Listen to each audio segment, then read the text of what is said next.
Hey everyone, Gil here at graymanprepping.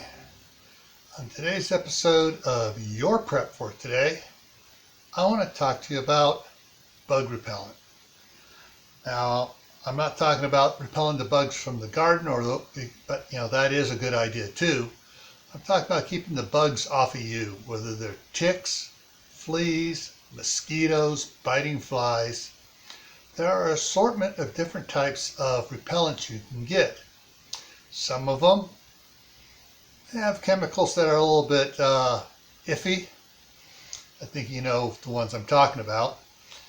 But there are also a lot of natural ones that work really good in repelling insects and bugs.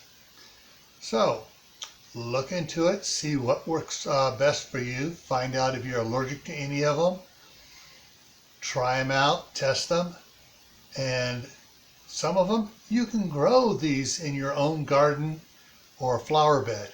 All right?